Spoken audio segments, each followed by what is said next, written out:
It's 2025 and you know what that means. Time for another dive into what's in my kit bag. Over the past year, I've been working on exciting projects, trying out new gear and figuring out what really earns its place in my bag. And recently I've returned from an incredible trip to Mexico for a Sidemen video where we explored the stunning Chichen Itza and tackled a variety of activities. And it's the perfect time to share what's changed, what stayed, and why these essentials are the ultimate travel companions for any shoot. Let's dive in. This video is sponsored by Squarespace. Build your brand, connect with your audience, and sell anything on your terms. Make it happen with Squarespace. First up, the foundations of any kit. The bag itself. My trusty companion this year is still the Lowepro Pro Trekker BP 450AW. It's tough, it's spacious, and perfect for the constant travel that I'm doing. Now, I've personalized it for a few reasons.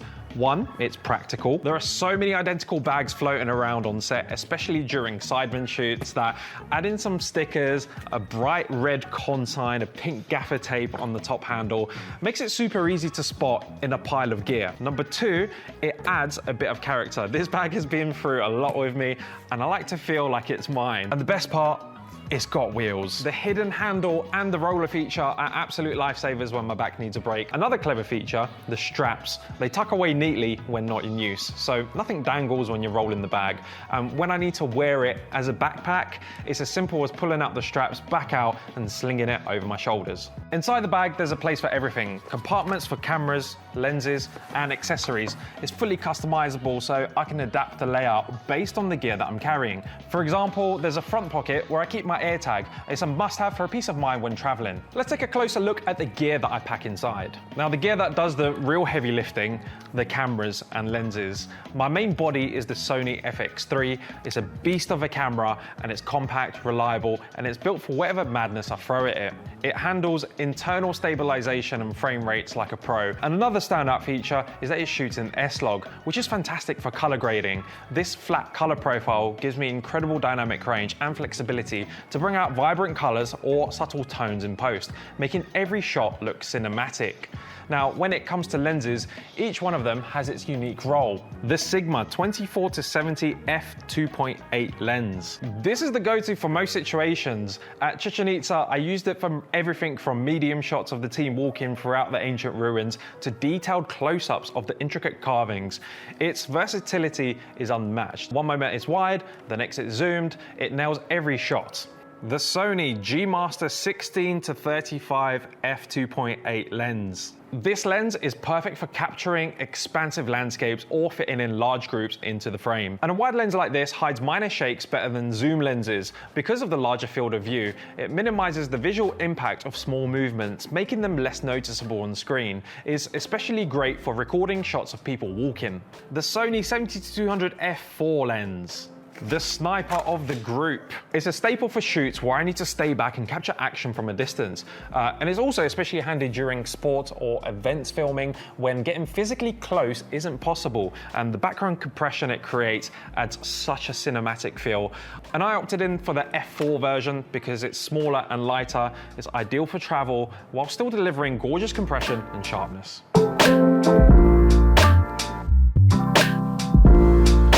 Now you might have noticed, no gimbal? Yeah, I've left it out because Sony's Catalyst browse software does all the heavy lifting in post. It uses the camera's metadata to stabilize the footage. And the trade-off? A slight crop and a bit of extra render time, but for me, it's worth it to keep the setup light and mobile. Now, audio is just as important as visuals, and for this trip, I made sure to have all the bases covered. Let's start off with my primary audio solution, the Tascam DR10L Pro. These compact mics are an absolute game changer for travel shoots, and here's why. They record in 32-bit float audio, meaning you can fix almost any audio issue in post-production. Whether the audio is too quiet or peaking, you've got plenty of room to recover it. And the battery life is incredible. It gives you 10 hours plus on just 2 AAA batteries. So I can set them up and forget about them for the entire day. Each mic has a micro SD card slot, and I usually use the 128 gig cards, which can record hours of audio without running out of space. For this trip, I recorded 28 hours of audio on each mic, and it's only used about 20 gigabytes of data per mic. And that means I still had over 100 gigabytes of free space left on each card, plenty of room for even longer projects. Knowing that I don't have to worry about storage or missed recordings gives me so much peace of mind. the Sony ECM-G1 shotgun microphone. And this compact mic connects directly to my camera's hot shoe, eliminating cables whilst providing excellent sound quality. It's ideal for run and gun setups or capturing crisp directional audio without the added bulk. For backup or quick guest interviews, also brought along the DJI wireless mics. And these are incredibly handy because they record directly onto the internal storage, so I don't need to worry about extra batteries or cables. You just clip it on and press record, and you're good to go. It's perfect for spontaneous moments. All this equipment is great for creating content, but running a creative business takes more than just gear. Welcome to my studio. And renting it out to other creatives means keeping things professional and running smoothly. And for that, I rely on Squarespace. Let me show you why it's a game changer for my business. First up is design intelligence. With Squarespace, I built a sleek website that highlights my studio's features in just minutes. I started off with a template, added high quality photos, and customized it to reflect my brand. And now potential clients can check out the space, browse the gallery, and book online, all from just one place. And handling payments? Easy. Squarespace Payments takes care of everything, whether it's Apple Pay or ClearPay. Getting everything up and running was simple, and now I can securely manage transactions without a second thought. And the booking system? Honestly, it's a lifesaver. I can track appointments, payments, and client details all in one place. Need an invoice? Squarespace lets you print one directly from the dashboard. Whether you're renting out a studio like me, launching a product, or sharing your passion, Squarespace is the perfect tool to grow your business. And if you're ready to create your own professional looking website, head over to squarespace.com for a free trial. And when you're ready to launch, use my discount code Constantine to get 10% off your first purchase of a website or domain. Now, what's travel without some epic aerial shots? My go-to drone is the DJI Mini 4 Pro. It's lightweight, portable, and has fewer restrictions compared to larger drones, making it an ideal choice for travel shoots. Now, this drone captures stunning 4K footage and even has vertical mode, which is super handy for creating social media content. And let's talk ND filters. An absolute must-have for any drone operator aiming for cinematic footage. I use a set of ND and CPL filters from a company called Freewell. It's ranging from ND16 to ND1000. Now, these filters are a game changer for controlling exposure in bright conditions, allowing me to maintain consistent cinematic shutter speeds. Now, the CPL filter also helps reduce glare from reflective surfaces like water or glass, which is especially useful for when I'm filming near lakes or glass buildings. In addition to the filters, I've added a few accessories to make my drone workflow smoother. My remote has a built-in screen, which is a lifesaver in bright environments where phone screens tend to overheat or dim. I also use a protective cover for the remote to safeguard the screen and the joysticks during transport. And lastly, I've attached a strap to the remote so I can hang it around my neck, leaving my hands free to operate the camera while the drone hovers. It's a small detail, but it makes a huge difference on busy shoot days. I actually use this GoPro case to keep the drone safe. Batteries can go there. And then remote, the most awkwardest remote, you just go there. And this is how we're looking so far. Getting pretty stacked up, right? Lighting is key on these trips, and I always bring along my Aperture ALMC LED panels. They're super compact, but pack a punch, and they're perfect for the moments when you're jumping in between bright and dark spaces, like in cars with tinted windows. And the rubber diffuser softens the light, making it easy on the eyes, reducing harsh shadows. I usually have it mounted on my camera for the whole day, and then I keep a second light on hand for more controlled shoots, like using it to boost light during a restaurant scene. A clamp, a tree, and you're good to go. This is at 2%, and then it goes all the way up to 100%. Over on here, you get an LCD display to tell you the stats of your light. This is where you can control your color temperature and brightness and so. And then this is the dial that controls all of that. And there's an on and off switch and a USB-C port to charge the light. That's all you need. They've also got magnets on the back, which allows you to magnetize these lights to metal surfaces. Very handy. Where can these go in the kit bag? How about here? And then the rubber pads, they can just squeeze in anywhere. Boom. And when it comes to cameras, I don't stop at the essentials, even with my Sony FX3 as my primary workhorse. Now, whilst the FX3 is perfect for high quality cinematic shots, it's not always the most practical or versatile option for every scenario. And that's where these fun cameras come in. First up is the Insta360 X4. This is one of the best 360 cameras on the market right now. It records stunning 8K footage 4K pair lens and opens up endless possibilities in post-production. It's especially great for capturing dynamic third-person views. Strap it to your bike and it looks like you've got a drone following you. The only catch is that the lenses are super delicate. Now, I've learnt the hard way to always pack some lens guards and a protective case to keep it safe. Trust me, a scratched lens will ruin your footage. This camera also needs a selfie stick for those epic perspectives, but luckily it's compact enough to throw in the suitcase when space is tight. Another trusty addition to my kit is the GoPro 12. These are my go-to action cameras, especially for water activities like the ones we did in Mexico. And they're excellent for first-person and handheld perspectives with multiple mounting options.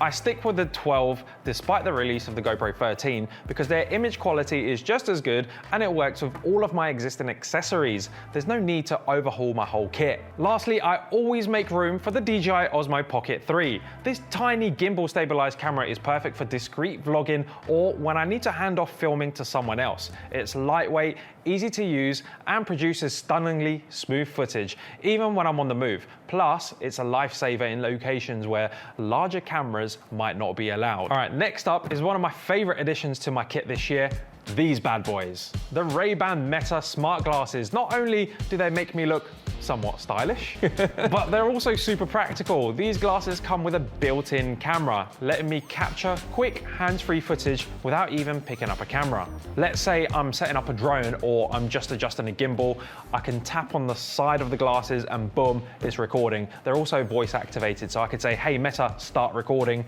and they'll start recording. Honestly, these have been a game changer for me, capturing those impromptu moments or even just documenting behind the scenes content without breaking the flow of a shoot. Plus, they come in this sleek charger case, which keeps them protected and ready to go. Sure, they're a bit pricey, around the £300 mark, but when you think about the cost of regular Ray-Bans without the camera, these feel like a solid investment for what they offer. So these are my fun cameras. Let's see how fun it is to pack them into my suitcase. I'm gonna pack 3 GoPros, seeing as that we have 3 people with us, Josh, Jamie, and Lewis. I've also decided to put an AirTag into the Ray-Ban Meta case, just so if I ever do lose them, I can try and track them down. And then the selfie stick can go, that could go here. Now, while my main focus is video, I never go on a shoot without a solid photography setup. Now, for this trip, I packed my trusted Sony a7R IV, a phenomenal camera for capturing high-resolution stills. Oh, I love the sound of that. Woo!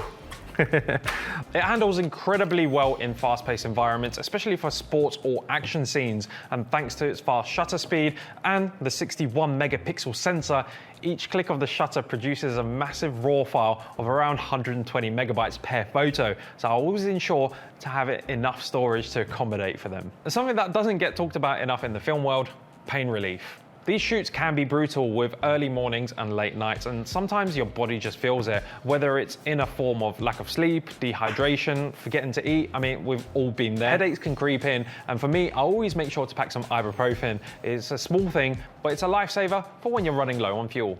And when you're out on location, you can never have enough power, and that's why I prioritize packing solid, reliable power solutions to keep everything running smoothly. The Anker 737 power bank. Now, this is my go-to power bank for keeping my essential devices charged. The Anker 737 is a powerhouse with 2 USB-C ports and a USB-A port, which is perfect for charging multiple devices at once. It can easily power larger devices like my laptop or camera gear when needed. And the power bank's 20,000 milliamp capacity ensures I can keep all of my devices running for an extended period. Whether I need to recharge my Sony batteries for the camera or my drone batteries during a long shoot day, this bank has me covered. It's compact enough to slink into my bag without taking up too much space, but it's powerful enough to keep everything operational. I bring along a Sony multi-battery charger that can handle 3 batteries simultaneously. I can charge the batteries whilst they're in my bag. The Cradle also has slots for micro SD cards and SD cards, so I can keep my storage organized whilst I'm charging.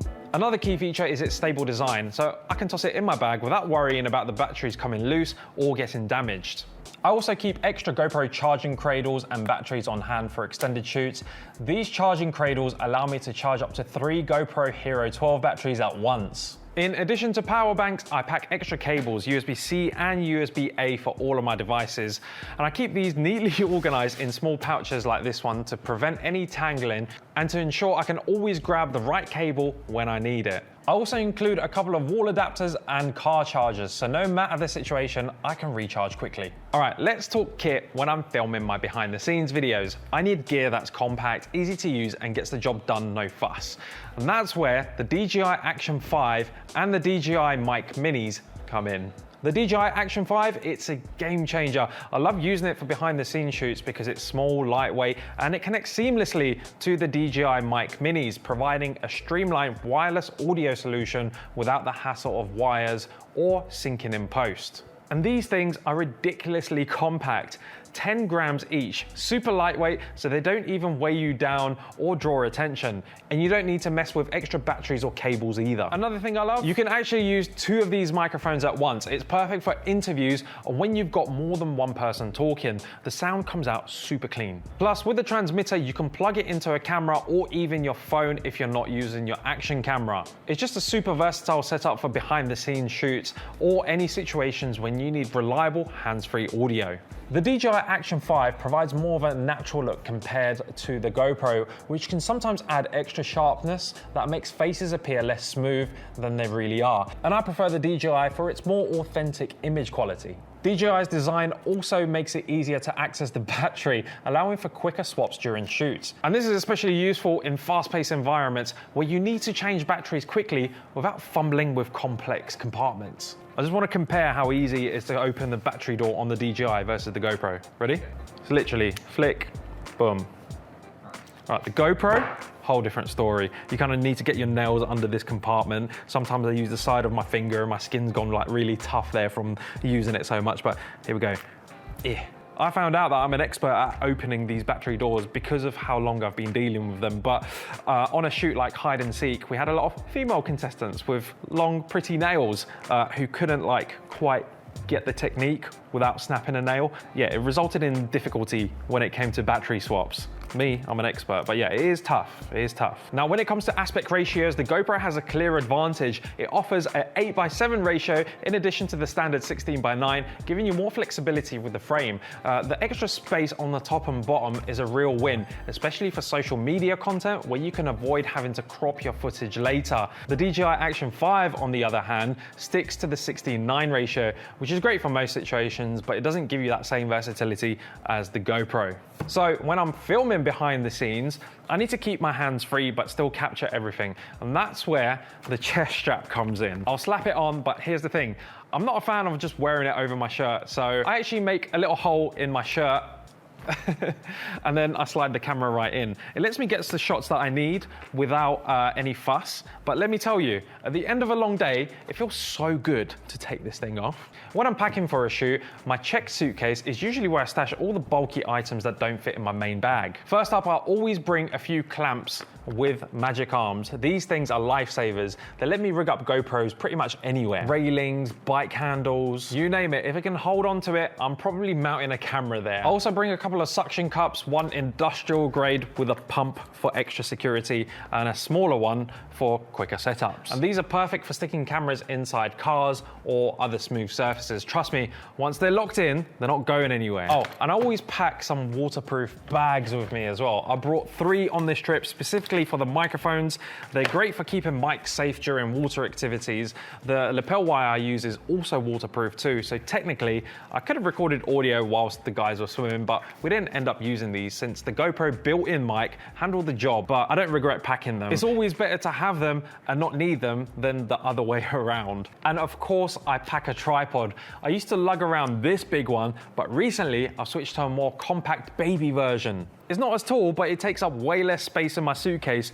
For those times when you just need a static camera shot, it's a great solution. Just don't forget the tripod plate like I did once. And having this gear on hand means that I'm always ready for unexpected setups or creative ideas. It's the kind of stuff you don't realize you need until you do, and then you're glad you packed it. And that's it, my 2025 travel kit bag packed and ready to go. Over the past year, I've fine-tuned this setup to balance versatility, durability, and ease of use. From breathtaking drone shots to spontaneous 360 footage and crystal clear audio, this bag has everything I need for a successful shoot. And if you think about upgrading your own gear or building a travel kit, I hope this video has given you some ideas. Let me know in the comments if you have any questions or suggestions. I'd love to hear your thoughts. Now it's time for me to zip this bag up and get ready for the next adventure. Thanks for watching, and I'll see you in the next one.